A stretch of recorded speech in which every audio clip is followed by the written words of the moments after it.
এক কাপটা হচ্ছে দুই কট্টর জঙ্গি গোষ্ঠী ভারতের বিরোধিতায় এবার সরাসরি হামাস দিল্লি দখল করে ভারতকে শিক্ষা দেওয়ার শপথ ভুলে গেলে চলবে না। ইসরায়েল কিন্তু ভারতের পরম বন্ধু। 22 এপ্রিল রক্তাক্ত হয়েছে ভূস্বর্গ। পেহেলগাঁওয়ের বৈশরণে বেছে বেছে হিন্দু পর্যটকদের নিধন করা হয়েছে। এই হামলার ছক কষা হয়ে গেছিল আজ থেকে 3 মাস আগে 5ই ফেব্রুয়ারি। কিন্তু এই ঘটনার তদন্তে নেমে উঠে আসছে আরও ভয়ানক এক সত্য।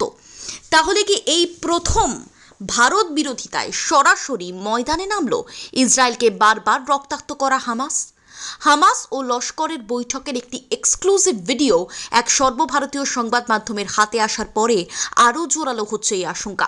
এমন কি আছে ওই ভিডিওতে? ভারতকে ভেঙে টুকরো টুকরো করার স্লোগান, গায়ে কাঁটা দেবে তা শুনলে। ভারতের উপর আঘাত হানতে এক কাট্টা হচ্ছে দুই কট্টর ইসলামিক জঙ্গি সংগঠন। একেবারে দিল্লি দখলের ব্লু প্রিন্ট আঁকছে তারা। গত 5ই ফেব্রুয়ারি পাক অধিকৃত কাশ্মীরের রাওয়ালকোটে জৈশ কমান্ডার তালহা সাইফ ও লস্কর জঙ্গি মাসুদ ইলিয়াসের সঙ্গে দেখা গিয়েছিল এক হামাস নেতাকে। তাহলে সেই বৈঠকেই কি কাশ্মীরকে রক্তাক্ত করার ব্লু প্রিন্ট তৈরি হয়েছিল? এমন সন্দেহই জোরদার হচ্ছে। সেই বৈঠকেই ভারতের বুকে এত বড় আঘাত হানার ছক প্রস্তুত হয়ে যায়। আর সন্দেহ করা হচ্ছে প্যালেস্তাইনের জঙ্গি গোষ্ঠী হামাসের সাহায্য নিয়েছিল পাকিস্তানের জঙ্গি গোষ্ঠী লস্কর ই তয়বা ও জৈশ-ই মোহাম্মদ।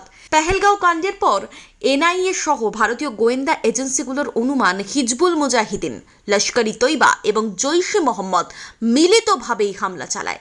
তবে গোয়েন্দা সূত্রে আরও দাবি, ইসরায়েল ও ভারত বিরোধী শক্তিগুলোকে সংগঠিত করা এবং নিজেদের মধ্যে যোগসূত্র তৈরি করাই ছিল এই আয়োজনের অন্যতম উদ্দেশ্য। যে ভিডিও পাওয়া গিয়েছে তাতেই দেখা যাচ্ছে জৈশ সংগঠন জৈশ-ই মোহাম্মদের সদর দফতরে ঢুকছে হামাসের কমান্ডার খালিদ কাইয়ুমের গাড়ি।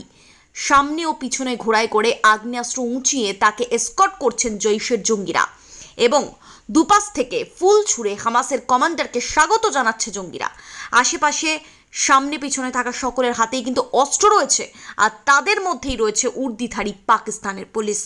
একের পর এক জঙ্গি নেতার গাড়ি সেখানে ঢুকছে জৈশের সম্মেলনে। সেখানেই দেখা যায় লস্কর ই তয়বার কমান্ডার আবু মুসাকে। তার মুখেই শোনা যাচ্ছে হামাস ও লস্কর জঙ্গিদের এক হয়ে ভারতের উপর হামলা চালানোর ষড়যন্ত্রের কথা। আবু মুসাকে বলতে শোনা যাচ্ছে, গাজার মুজাহিদ কাশ্মীরের মুজাহিদরা এক হয়ে গেছে। ওই দিন আর দূরে নয় যখন কাশ্মীরের মুজাহিদরা গাজার মুজাহিদদের নিয়ে ভারতকে শিক্ষা দেবে, দিল্লি দখল করে নেবে, ভারত টুকরো টুকরো হয়ে যাবে। স্বাভাবিকভাবেই এই ভিডিও ভারতের নিরাপত্তার জন্য বড় হুমকি। এবার দেখার ভারত পাল্টা কি প্রিকশন নেয়। তবে সেক্ষেত্রে বিশেষজ্ঞদের দাবি, হামাস যদি পাকিস্তানের জঙ্গি গোষ্ঠীগুলির সঙ্গে এভাবে হাত মেলায়, তাহলে ভারতের বন্ধুও কিন্তু ইসরায়েল